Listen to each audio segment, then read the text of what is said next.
जी जी। तो इसमें जो बोडली जेड है, मैं तो इसको बोडली जेड ही कहूंगा आइंदा के बाद। बिल्कुल सही।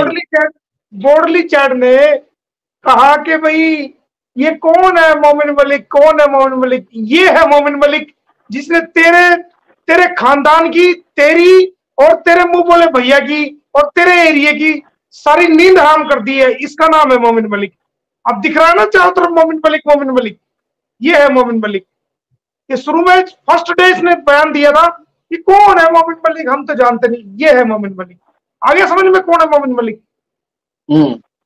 सर इंटाइजमेंट वाली सवाल का जवाब दीजिएगा। जी जी। ये इसकी ऐसी ऐसी चीजें मेरे सामने आ गई है। ये क्या करती थी, क्या नहीं। अभी इसका नेपाल से भी इनपुट मिल गया मेरे को, वो मैं कल परसों को मैं करूंगा उसको। नेपाल से इसका इतना बड़ा इनपुट मिला है, ओए होए पूछो ना आप बस। नेपाल से इसकी सारी चीजें आ गई है मेरे पास।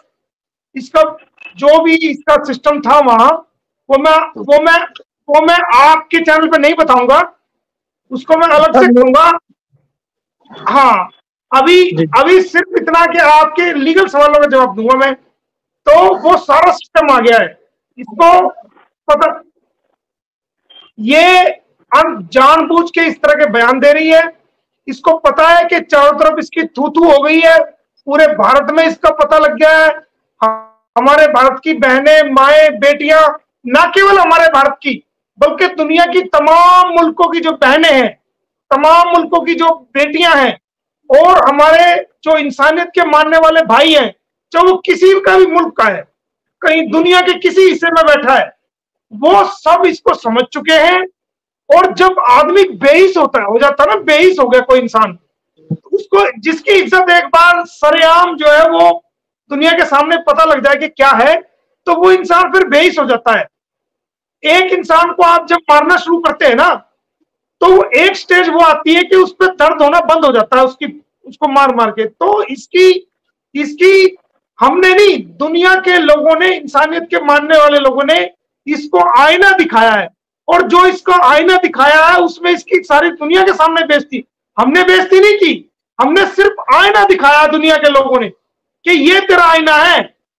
कि तू अपने आप को द्रौपदी कहती, अरे द्रौपदी तो कुछ वो तो कुछ और चीज थी, महाभारत का कैरेक्टर था। तू द्रौपदी कहां से होगी? है बिल्कुल सही बात है। तू तो अपने पति को जिंदा जी मार के आई है, गुलाम हैदर को जिंदा जी कत्ल किया है। जिंदा जी जेड बोडली ने जिंदा जी गुलाम हैदर का मर्डर किया है।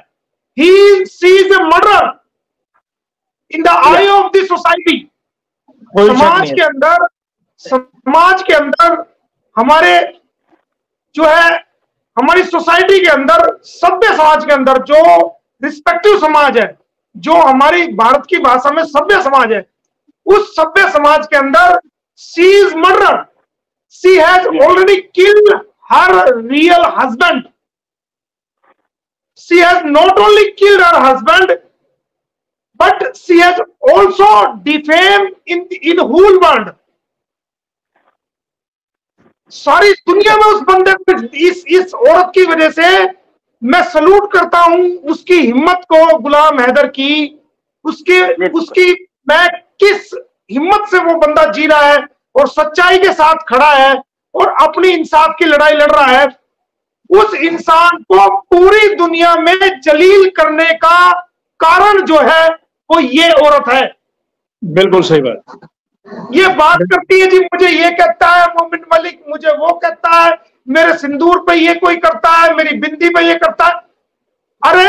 अरे तू सिंदूर लगा, तू बिंदी भी लगाती, हम सब अप्रिशिएट करते पूरी दुनिया के लोग, लेकिन उसके बच्चे तुझे छोड़ के आने चाहिए थे और तुझे उससे तलाक लेना चाहिए था, लीगली तलाक।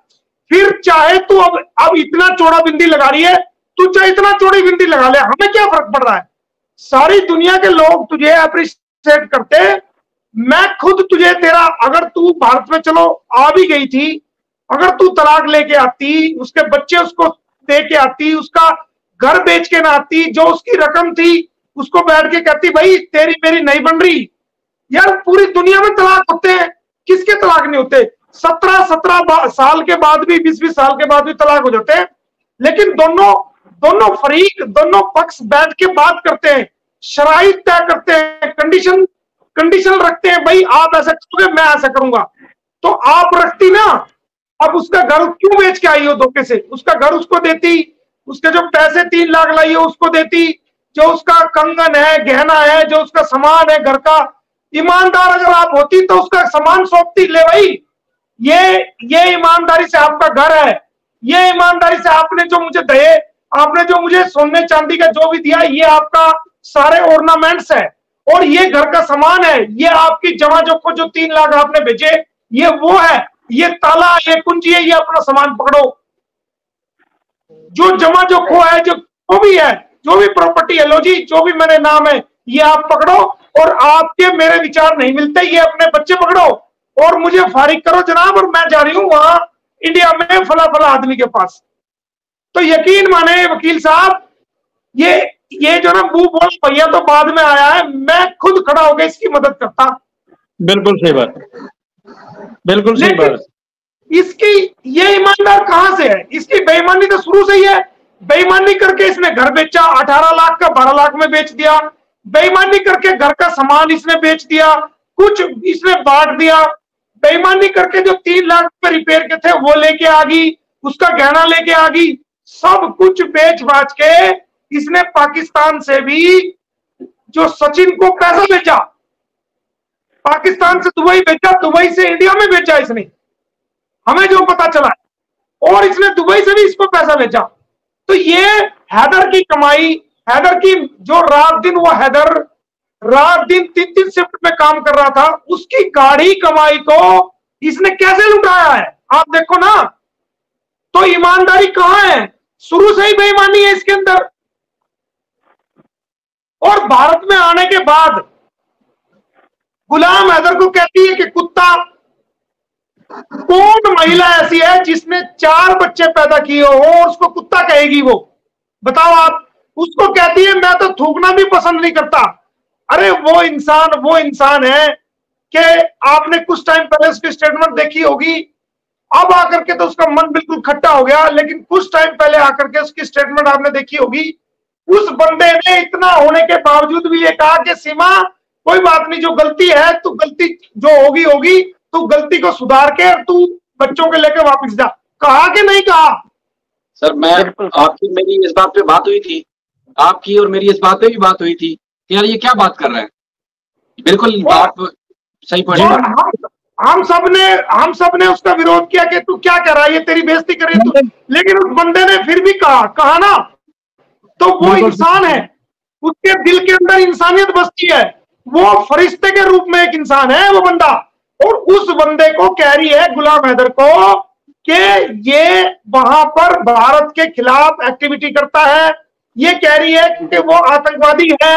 अबे वो अगर आतंकवादी था तो तू 4 बच्चे तूने उस आतंकवादी के तूने पैदा किए, तुझे जब दिखाई नहीं दिया ये अगर आतंकवादी है? 4 बच्चे तू पैदा कर रही है? तुझे उस वक्त दिखाई नहीं दिया? तूने किस पुलिस स्टेशन में जाके बोला कि ये आतंकवादी है? और एक तरफ तू कह रही है जी मैं तो 5 साल से नहीं मिली उससे, है? दूसरी तरफ तू कह रही है जी मेरी इसकी बच्ची जो ना वो 4 साल की है। अरे जब तू यहां आई थी वो बच्ची 3 साल की थी, अब वो बच्ची 4 साल की हो गई है, तो हैदर से ना मिले हुए तुझे 4 साल हुए हैं, तो तू झूठ क्यों बोल रही है कि 5 साल हो गए? अगर 5 साल तू झूठ बोल रही है तो ये बता ये बच्ची 4 साल की कहां से आई? बता मेरे को, तू बोल। बिल्कुल सही बात। तो कोरा झूठ पे झूठ। अभी ये कहती थी नोटिस नहीं मिला। नोटिस को लेने से इनकार कर दिया। जो सरकारी मुलाजिम था उसने रिपोर्ट लगाई, स्टैंप लगाई और वापस कर दिया जी, लेने से इनकार कर दिया। उसको पटाने की कोशिश करी, पैसे देने की कोशिश करी, लेकिन वो कहने लगा जी बड़ा मामला है और वकील ने वैसे भेज रखा है और नाम भी मोमिन मलिक लिखा हुआ है, कल को वो यहीं से सारा रिकॉर्ड चिट्ठा मेरा मंगवा लेगा, मेरी तो नौकरी खराब हो जाएगी। वो हाथ जोड़ के खड़ा हो गया। उसने कहा जी या तो आप ले आओ या मैं इस पर रिपोर्ट करता हूं। तो फिर उसने ठोक के रिपोर्ट की कि सीमा हैदर ने नोटिस, जो मानहानि का डेफेमेशन का नोटिस था 10 करोड़ का, वो मना कर दिया। और एपी सिंह ने भी 3-4 बार उसके घर गया, वो ताला लगा के भाग गया जी। एक जो 15 करोड़ का नोटिस था वो भी आज वापस आया, वो भी 3-4 बार उस पर भी देने के लिए गया, जब भी ताला बंद मिला। लेकिन ये मोमिन मलिक है, मोमिन मलिक ने पीडीएफ बना के एपी सिंह के नंबर पर व्हाट्सएप कर दिया और उस पर लिख दिया, ये मोमिन मलिक है। अब व्हाट्सएप चला गया, दिखाऊं मैं आपको व्हाट्सएप उसका? आपने साथ में गुड मॉर्निंग नहीं लिखा सर? आपने साथ में गुड मॉर्निंग नहीं लिखा? नहीं, ऐसा तो भाई है, जब जेल में जाएगा तो गुड मॉर्निंग भी होगी या गुड आफ्टरनून भी होगी, और जब सब काम होंगे। ये देखो, वो सोच रहा था कि ताला बंद दिखा दूंगा तो मेरे को पिंडा छूट जाएगा, कहीं दूसरे घर में चला गया होगा, लेकिन मैंने अपना काम बराबर कर दिया। और अब 7 दिन आज से दोबारा फिर काउंट हो गए। तो ये लो, मैं दिखाता हूं आपको, आप उसको पहचान सकते हैं।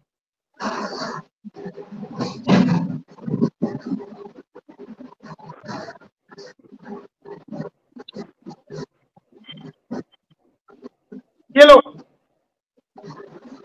ये लीगल नोटिस एपी सिंह को व्हाट्सएप द्वारा आज फिर भेज दिया।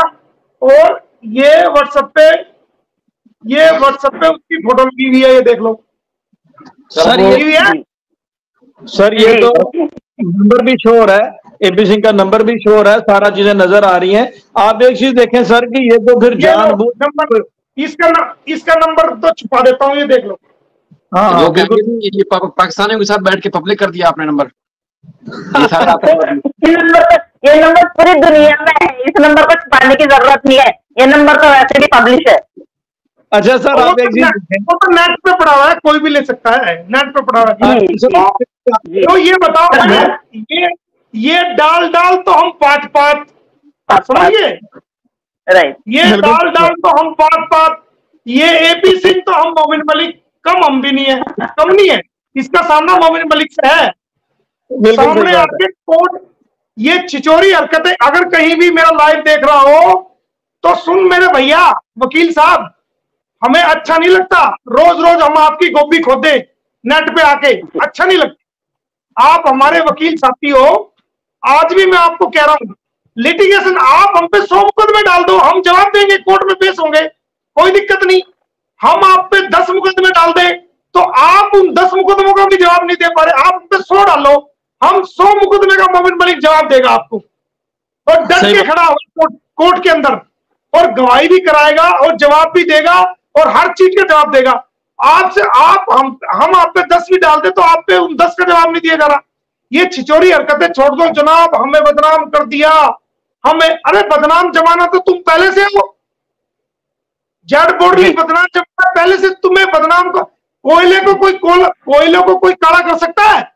कोयले पे जो कोयला होता है, कोयला उस पे काला पेंट हो सकता है? बताओ, कभी नहीं। फिर बदनाम जमाना को कौन बदनाम करेगा? सारी दुनिया को पता है यार आपके बारे में। तो कहने का मतलब यह है, अपनी छिचोरी हरकतें छोड़ दो और कोर्ट में पेश हो। तारीख 27 और 27 तारीख को शराफत से कोर्ट में आओ, और ये मत कहना कि हमें नोटिस नहीं मिला, क्योंकि आज मैंने कम्युनिटी पे लगा दिया नोटिस, और उसमें मैंने लिखा है कि ये ना कहना कि मुझे नोटिस नहीं मिला। पढ़ सकते हो तो पढ़ लो, हिंदी में है, हिंदी में लिख रहा हूं, वो इंग्लिश में है। अगर नहीं पढ़ सकते, किसी छोटे से बच्चों को बुला के पढ़ लेना। 27 तारीख को कोर्ट में आ जाना। सर मुझे उससे अनब्लॉक कर दे, मैं इतनी देर कॉल पर रहने के लिए तैयार हूँ, जितनी देर तक मैं पूरा सुनाऊंगी, और वो मुझे अनब्लॉक तो करे पहले। कम्युनिटी में लगा दिया तो लड़ाई लड़ो कोर्ट में। ये छिचोरी हरकतें, कभी इलेक्शन कमीशन पे खड़े हो जाओ, इलेक्शन कमीशन में खड़े होने का क्या तुक है? कभी जनाब गृह मंत्रालय को मोमिन मलिक की जांच करो कि मोमिन मलिक पाकिस्तानियों से बात करता है। अरे जब तू पाकिस्तान के चैनल पे खुद आ रहा था तो उस वक्त तुझे दिखाई नहीं दिया? 1 साल से सारी मीडिया कवरेज तू खा गया, और तू वकील भी नहीं था उस केस में। जो केस चल रहा है सीमा हैदर पे, जिसमें जमानत हुई है, उसमें तेरा वकालतनामा भी नहीं था। बिना ही वकील तू सारी फुटेज खा गया, पूरी हिंदुस्तानी मीडिया, वर्ल्ड की मीडिया की फुटेज खा गया है। इतनी फुटेज खा गया कि तेरा पेट भी फूल के फटने को हो गया, पर तेरा पेट नहीं भरा। असल में सर पेट नहीं भरा फुटेज खा खा के। अब हम आज की मीडिया ट्रायल में भी वो ये कह रहे थे कि आप वकील है, वो इनके वकील के नाम से ही जाने जा रहे हैं अभी भी। तो इसका कोई वो नहीं है सर, हल नहीं है इसका कोई। अब 4 दिन से 2 महीने से अगर हमने कानूनी कार्रवाई करके जो दुनिया गुमराह हो रही थी, उस गुमराही से लोगों की आंखें खोली है कि भाई ये बात ऐसे नहीं ऐसे है, वो भी लीगल डॉक्यूमेंट के आधार पर, तो हमने गलत क्या किया। और दूसरी बात कि जो पाकिस्तान के चैनल, ये जो यूट्यूब चैनल है, जो आप लोग हो, शाहिद भाई है, रामे साहब है और दूसरे चैनल है, वो अपने विचार ही तो रख रहे हैं भाई। एक महिला, वो जो उन्हीं के मुल्क से गई है, पाकिस्तान के मुल्क से ही वो महिला भारत में इलीगली आई है, वो उनको राइट है अपने मुल्क के किसी नेशनल के प्रति वो अपने विचार रख सकते हैं। ये कानून कहता है। ये अभिव्यक्ति की आजादी, अभिव्यक्ति, पर्सनल राइट्स, अभिव्यक्ति की आजादी, पर्सनल स्पीकिंग राइट, अभिव्यक्ति की जो आजादी है, वो अपने विचार कानूनी रूप से बिना किसी को गलत बोले या किसी प्रकार का गलत आरोप लगाए जो ना हो, वो अपने विचार रख सकता है। तो तुम लोग अपने विचार रख रहे हो, तो वो कहता है जी एनआईए से जांच कराओ। एनआईए को नहीं पता, एनआईए हमारे देश की इतनी अच्छी एजेंसी है, दूध का दूध और पानी का पानी करती है। एनआईए को नहीं पता तुम बहन निर्भया के कांड में तुमने क्या किया है, तुम्हारी क्या शून्य, तुम्हारी जीरो रेपुटेशन भारत के अंदर। एनआईए को ये सब पता है, हमारे देश की सरकार को भी पता है, हमारे देश की एजेंसीज को भी पता है, सबको पता है कि ये कौन आदमी है। बच्चा जानता है इसके बारे में, और हमें भी जानता है कि ये कौन आदमी है। और तू होता कौन है भाई हमारी जांच करवाने वाला?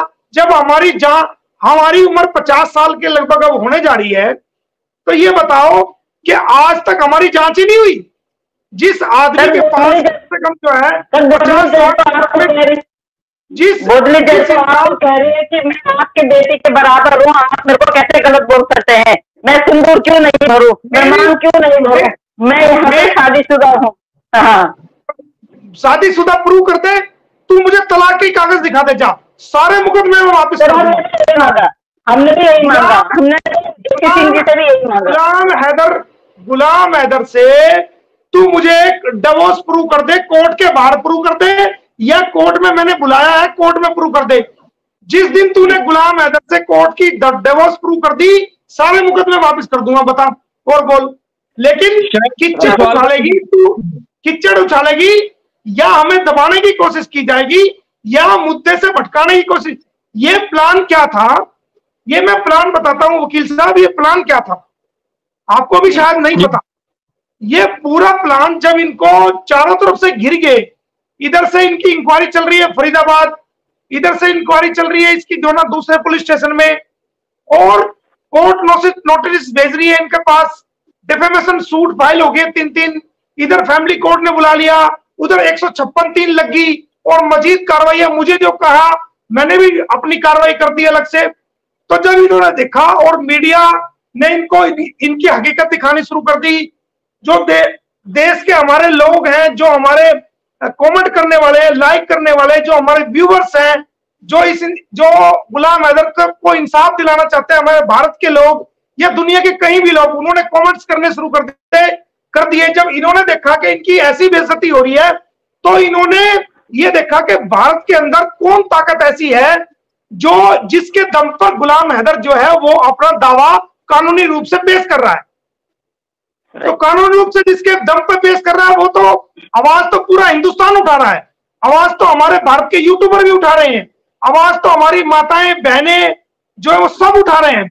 ये सरिता बैठी हुई है, श्रावणी है, आस्था है, और भाई जितने भी, जो एक मुस्तकीम लड़का है, को काका है, वो है, और जितने भी यूट्यूबर्स हमारे भारत के, वो इंसाफ की आवाज को उठा रहे हैं। इन सबको धन्यवाद। लेकिन वो ये देख रहा था कि कानूनी रूप से ठोस कौन, किसकी वजह से हमारी ये पोजीशन पैदा हुई है। तो उसने वो नाम मोमिन मलिक है, तो मोमिन मलिक के बारे में पता किया, क्या मोमिन मलिक बिक सकता है? क्या मोमिन मलिक कुछ चंद रुपयों के लिए बिक के हमारे साथ मिल सकता है?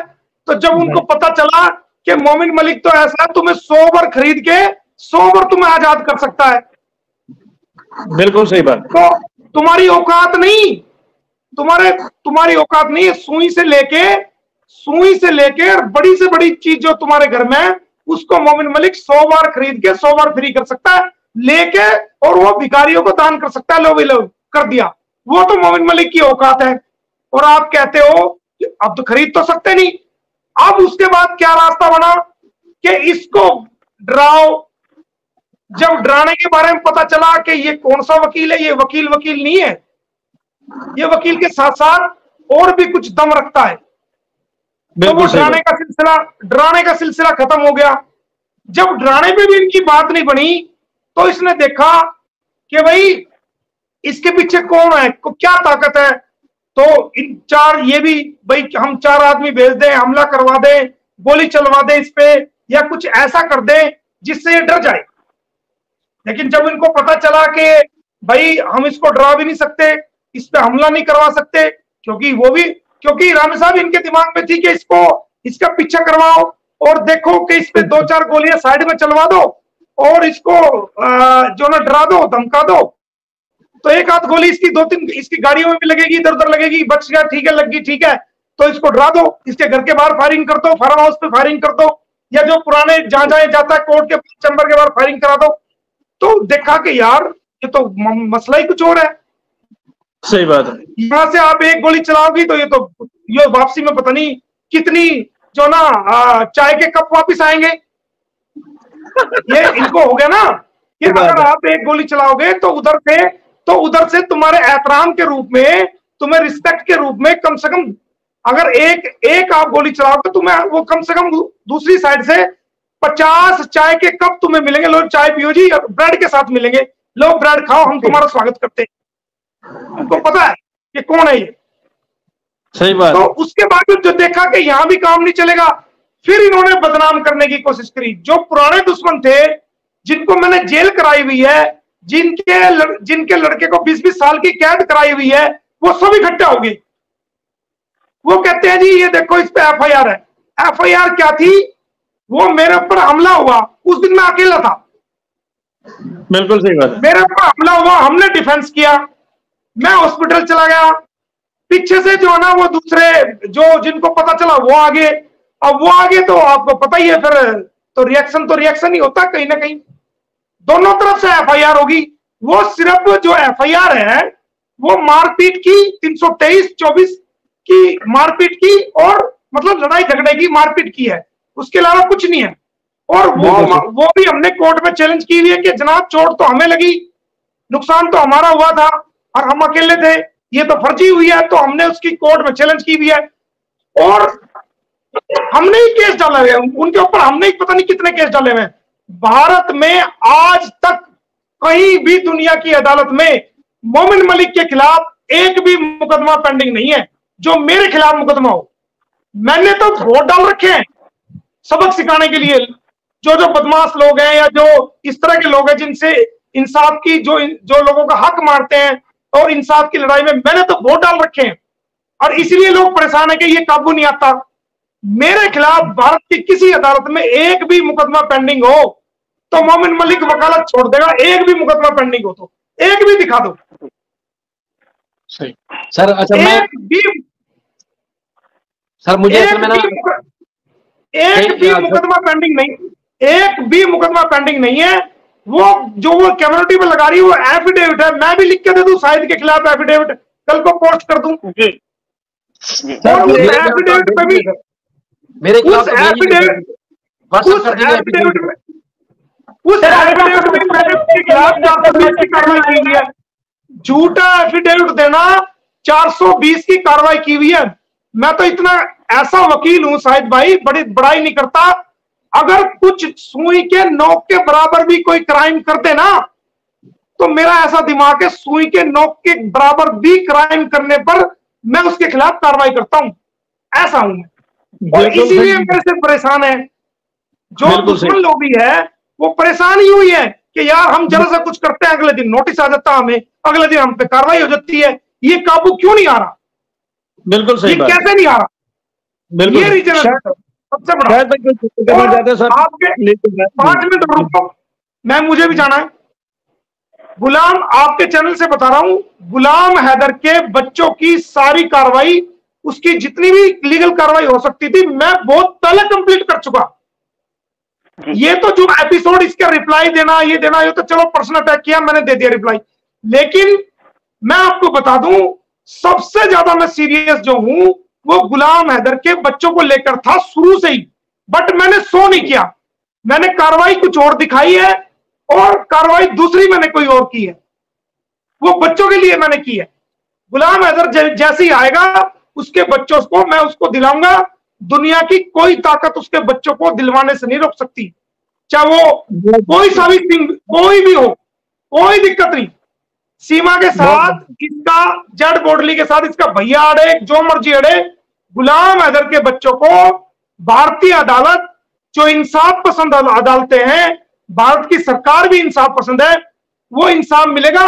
और ऐसा नहीं है कि ये रोज रोज मोदी जी की तस्वीर उठाकर बयान दे रही है, ये और योगी जी के बयान दे रही है। इसके बयान देने से जो वोट उनको मिलने वाली थी, सीमा के हाथ में उठाते हुए वो वोट उनकी उल्टा कट गई है। इसकी वजह से इसने भारतीय जनता पार्टी, मैं भी भारतीय जनता पार्टी का कार्यकर्ता हूं, मैं खुद आपके चैनल से, पाकिस्तानी चैनल से मैं ये अपील करता हूं कि आने वाले समय में आप हमारे आदरणीय प्रधानमंत्री नरेंद्र मोदी जी को जिताएं और उनको प्रधानमंत्री बनाएं और मोदी जी को और योगी जी के हाथों को मजबूत करें। मैं खुद बीजेपी में हूं, मैं आपको ये कहती है ना सीएम से रोज, सीएम ये कहती है सीएम साहब मोमिन मलिक के खिलाफ कार्रवाई करो, बोलती है ना, बोलती है ना सीएम साहब, इसको पता ही क्या है, सीएम साहब के दिल के टुकड़े हैं हम, इसको क्या पता। बिल्कुल सही बात है। पार्टी हम पर आपको मैं कम्युनिटी में फोटो लगाऊंगा, हम पार्टी के डेडिकेटेड कार्यकर्ता हैं, इसकी तरह झूठी तस्वीर नहीं उठाते, हम फील्ड में लोगों के अंदर काम करते हैं भारतीय जनता पार्टी के लिए। बिल्कुल सही बात है। और मैंने उन लोगों से माफी मांगी है, और जिन लोगों ने इसके मोदी जी की और योगी जी की तस्वीर देख के जो कह रहे थे हम वोट नहीं देंगे, मैंने उनको मनाया है कि नहीं, क्योंकि वो गुलाम के समर्थक थे, मैंने कहा इसकी बातों में नहीं जाओ, ये तो ड्रामा कर रही है, ये तो कवच ओढ़ रही है। मैंने कहा हम अपील करते हैं, वोट जरूर देनी है आपको, और मोदी जी को देनी है और योगी जी को देनी है, और मैं गुलाम हैदर को भारत में लेके आऊंगा। इतनी बड़ी तस्वीर मैं गुलाम हैदर के गले में डाल दूंगा, मोदी जी की और योगी जी की, फिर कहां डूब के मरेगी ये बताओ? बिल्कुल सही। फिर कहां डूब के मरेगी ये बताओ? कहां चुल्लू और पानी में डूब के मरेगी ये बताओ? और ये कह रहे हैं ना कि हम पकड़वा देंगे, अरे तुम गुलाम हैदर को पकड़वा के तो दिखाओ। रबूपुरा के अंदर सीमा के घर के सामने 20 करोड़ का मकान आओ, अगर मैंने वही मकान लेके ना दिया, नीचे नई गाड़ी लेके दूंगा गुलाम हैदर को और मंजिल मकान बना के दूंगा। तेरे घर के सामने गुलाम हैदर का घर नहीं बना दूं मैं, तो ये मेरा नाम मोमिन मलिक मत कहना, ये मैं बताऊंगा। जबरदस्त है, क्या बात है। ये तो फिर कह सकेगा कि अब उनके मोहल्ले में घर ले लिया। सर मैं फिर कहूंगा और गाना चलाएंगे, तुझ बेवफा के सामने, तेरे बेवफा के घर के सामने अपना घर बनाएंगे और नई गाड़ी खड़ी करके रखेंगे, ठीक है?